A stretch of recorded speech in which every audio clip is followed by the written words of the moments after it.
Hello guys, अस्सलाम वालेकुम and welcome back to my channel cook with Amna. उम्मीद है कि आप सब लोग बहुत मज़े में होंगे और बहुत खुश होंगे। सबसे पहले तो अगर आपने अभी तक मेरे चैनल को सब्सक्राइब नहीं किया तो प्लीज़ प्लीज़ प्लीज़ मेरे चैनल को सब्सक्राइब कर दें, साथ लगा हुआ बेल आइकन भी दबा दें ताकि आने वाली हर नई वीडियो का अपडेट आपको फ़ौरन मिल जाए। सर्दियाँ आती हैं तो पराठे खाने का सीज़न भी आ जाता है। आज मैं आपके लिए लेकर आई हूँ एक ज़बरदस्त और यूनिक पराठा रेसिपी जो शायद आपने अब से पहले ना ट्राई किया हो, यानी एग स्टफ्ड पराठा। ये कैसे बनता है आपने रेसिपी को शुरू से लेकर आखिर तक देखना है और कोई भी स्टेप जो है स्किप नहीं करना ताकि आपका ये एग स्टफ्ड पराठा ज़बरदस्त किस्म का बने। स्टार्ट करते हैं हम अपनी रेसिपी को। यहाँ पर मैं जो है 2 पराठों का मिक्सचर रेडी कर रही हूँ, जिसके लिए मैंने 4 अदद अंडे लिए हैं, यानी कि एक पराठे में जो है वो 2 अंडे जाएंगे।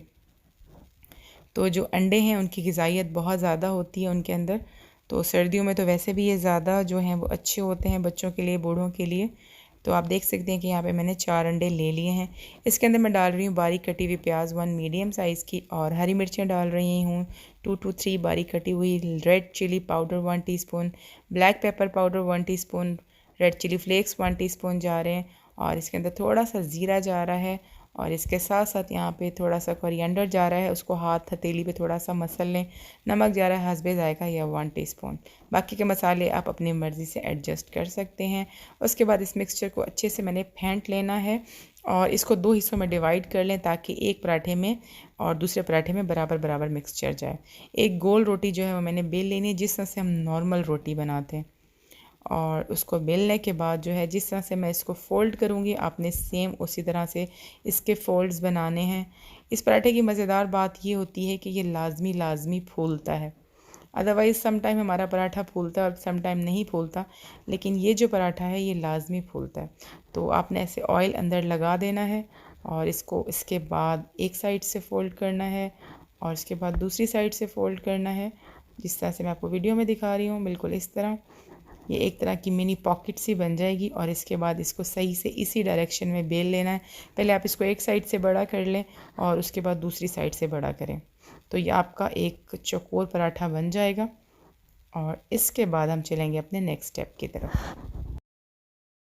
पराठे को मैंने अच्छे से बेल लिया है और जो है तवा गरम कर लिया था और पराठा ऊपर डाल दिया है, और मैं इसकी साइड को चेंज कर रही हूँ। अच्छा, मैंने अक्सर देखा है कि लोग फ़ौरन से पराठा जो है वो तवे पे डालते हैं और उसी साइड पे घी या ऑयल लगा देते हैं, तो आप काइंडली इस चीज़ से अवॉइड करें। थोड़ा सा पहले इस पराठे को सिकने दें और उसके बाद ऑयल लगाना स्टार्ट करें, तो आपका जो पराठा है वो बहुत क्रिस्पी बनेगा।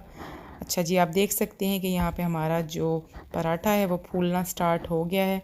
तो अब जो है ये मैं इसको यहाँ से इस तरह ओपन कर रही हूँ और मिक्सचर को इसके अंदर डाल रही हूँ।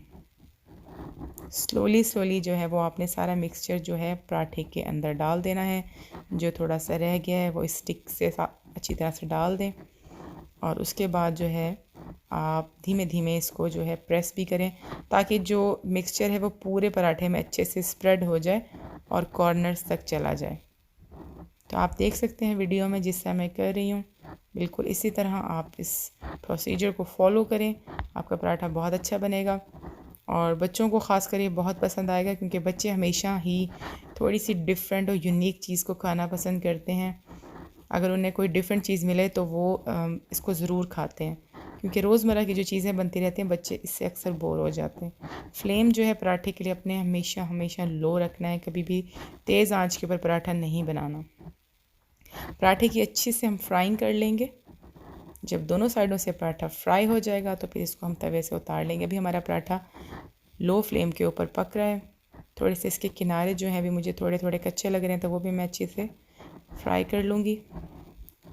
और उसके बाद इस पराठे को हम इंजॉय करेंगे ज़बरदस्त किस्म की ग्रीन चटनी के साथ, क्योंकि पराठा जो है वो चटनी के साथ ही और रायते के साथ ही अच्छा लगता है।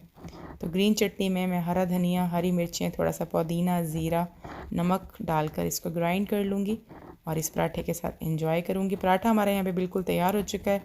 मैं इसको जो है वो अब प्लेट में निकाल रही हूँ। Like and share the video. मिलेंगे अपनी नेक्स्ट वीडियो में, तब तक के लिए टेक केयर, बाय बाय, अल्लाह हाफिज़।